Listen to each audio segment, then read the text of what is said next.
reference to this book, The Bible Doctrine of Time, Difficult Problems in Creation Solved. This would be a review for those of you that subscribe to Lamp Theological Institute. It's where a body of material works under guided research have been published, uploaded, PDF formatted for your review. And one of the books, Difficult Problems in Creation Solved, it helps you when you are confronted with answerless atheism, the neo-atheist of today. It helps you reconnect and recognize the bridge, that is, to know that the fields of science, physics, calculus, and chemistry are all branches of theology, from which branches came technology and pharmacology. So nothing we have today in the field of science is without the theological root and foundation of it. Evolution is not a field of science. It's an empty assertion.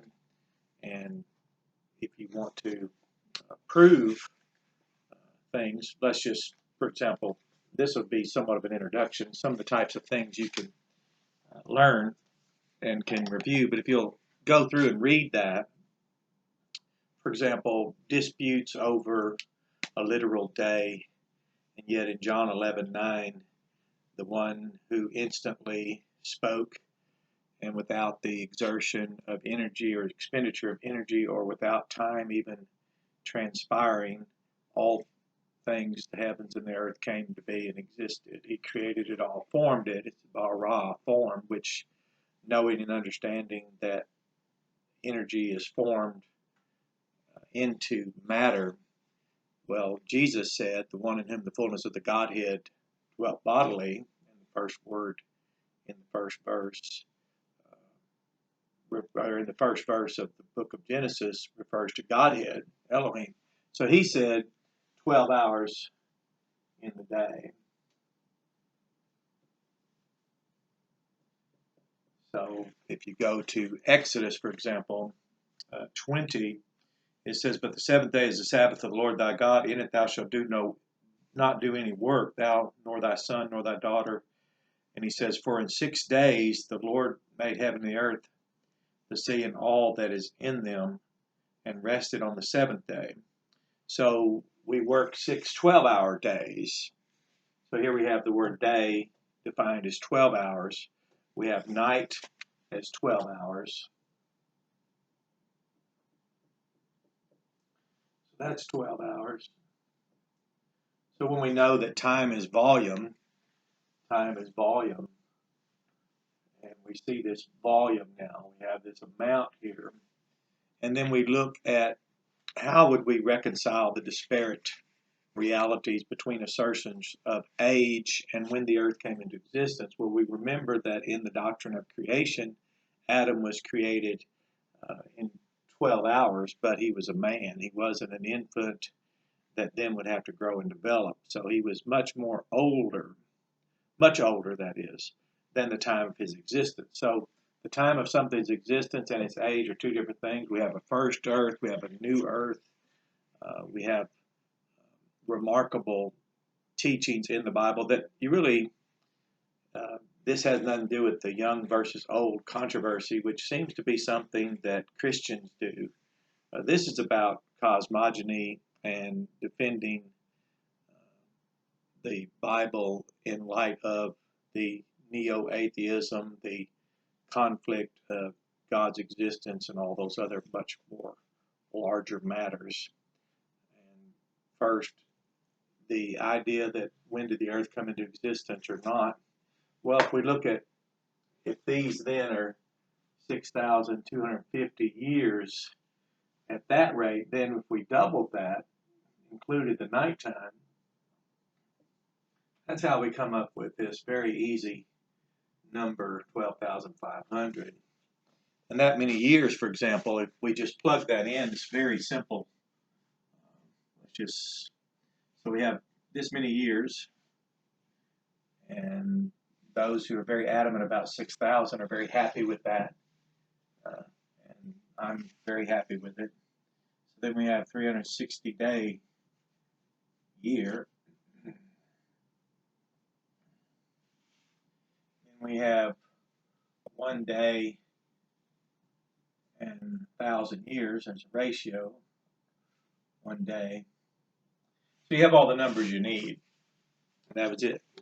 So anyone can notice very carefully and quickly that this times this equals 4.5 million days. Here in this day column, you multiply it by 1,000 years, and you get 4.5 billion. There. Now, Bullinger, a language scholar years and years ago in, let's say, early theological investigations and evaluations of the Bible, they were very curious about how much time was between Genesis 1:1 and 1:2. And he had asserted that once people who evaluate that come to whatever conclusion he had not yet known, that he said there would be plenty of room between there. But if we're looking at a time of 1 day as 1,000 years, that would be applicable to Genesis 1:1. And that rate of time would not be anything that we would know today under the Genesis 1:14 referential time that we have and know that's only applicable and it's contextualized for this particular planet. And when you read and you learn about what happened to the rest of the universe, since galaxies are colliding, black holes are devouring and even emerging, and anti-gravity and dark matter and dark energy and all these things out there, looks like quite a debris field where there's no life out there. There's an incalculable number of celestial bodies hurling through and moving and falling and burning and exploding. So what was all that? If the only thing we have that's alive and the only thing alive has its own referential time, well, how would we explain that? Well, atheists have no answer. They even had to invent the word anti-gravity after 1996.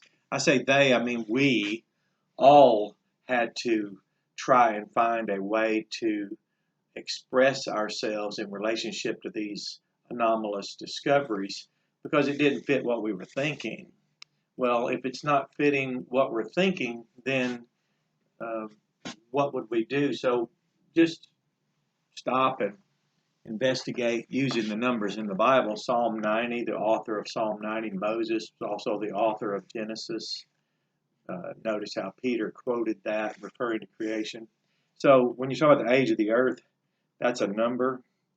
And when we go to how important is this? Well, not for most people. That is, most people, and there's nothing wrong with that. This class is for those of you who want to do work and research in the scriptures. This is not to go out and give you ammunition to argue, because if you really just want to argue with people, you don't need to study. That's obvious if you listen to the people who are arguing. So this speaks of things like the language of as and so in the Bible, the use of that.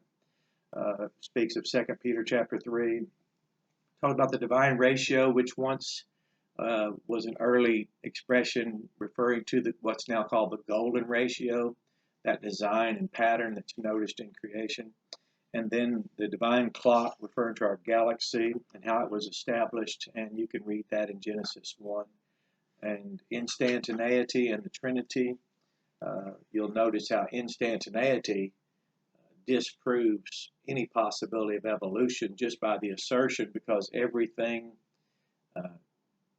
being formed instantly without the expenditure of time nor the exertion of energy on the part of the Godhead, who's immutable, doesn't change, so he couldn't expend energy nor time transpire and experience friction, so he's immutable.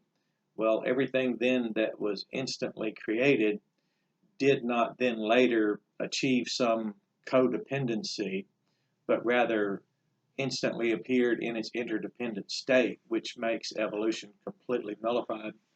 And we speak of a scriptural equation on page 79 for creation. Einstein, Teller, and Oppenheimer. Teller and Oppenheimer were the developers of the hydrogen-nitrogen bomb technology, and Einstein E equals mc squared, and the atomic knowledge we have today. The word atom, the adverb, is also in the Koine Greek text. We'll talk about genetic entropy and the divine ratio. Why was it that someone like Noah at 570 approximate years was able to be so physically fit to be building an ark? Well, and I, for example, 57, well, we would look just alike. The decay rate and his rate of decay corresponded to this ratio. So we also will look at the divine nation, the Jewish people, and notice the genetic, tangible, measurable performance differences per thousand above 140 IQ, which is quite remarkable. So age of the earth, the 360-day prophetic year, 6 literal days. We'll answer even flatter spherical earth. We'll talk about the 1 to 1,000 and the 1,000 to 1. We'll demonstrate why the day-age theory isn't necessary. We'll talk about the new creation. So there's quite a substantial amount of material. So if you'll be patient. This is just an introduction to the Bible Doctrine of Time, difficult problems in creation solved. And by introducing this, I'll then sit down and start going through just small, well, key elements, I'll say. Let's say I'll identify the core elements of each of these, chapters or sections, I should say, in this very brief book. And it's double-spaced. It's a little bit larger than normal print, which is good for everyone. And then, like I said, you can read it online. So I'll make several videos. But if you notice, the Bible is not without an answer because science derives from the Bible. Often you'll hear people tell you, well, no, the Bible's not a science. But, well, science is the word from the Bible word gnosis, which is knowledge. Without the Bible, we would have no field of science. So whatever a science book is, it's only a product of theology, which is an expression of the knowledge in the Bible. But the Hebrew language, for example, is numeric, pictographic, and phonetic. So it's numbers, and we'll look at that. We'll look at the forms of the letters and the implications of each one, and then we'll appreciate why people would speak the language and be so concerned about being careful to distinguish it from anything else. So that's enough introduction. Just take the numbers in the Bible. You can take Psalm 90, John 11:9, Exodus 20, and you can take and read your Genesis account. You can then realize and recall that the time how long something's existed, the duration of its existence and its age are never the same thing. For example, some people look younger than their age, and that's because the decay rate has not been as severe in its effects upon them. And I can use an automobile. You can take a 57 Chevy, for example, that's been left out in a field and abandoned, and maybe come across it in a forest maybe, and it's been there and practically rusted away. But you can then go to a showroom where there's the same 57 Chevy, and it's in as good a shape as the day it came off the manufacturer's lot, if you will. And they're both the same age, but what's the difference? Well, the decay rate, we call it rust, for example. The rate of rusting was accelerated as it was left in exposed conditions. So we understand these concepts very clearly. We just may not stop and think long enough and hard enough. But there was time and the way the earth aged under the initial circumstances were certainly different than what God established for us to make the planet habitable for us as human beings. So that's enough of an introduction. I try to keep it under 15 minutes, but that's an introduction, and I will go through this. It'll be just the core elements of each section. So you have a blessed day.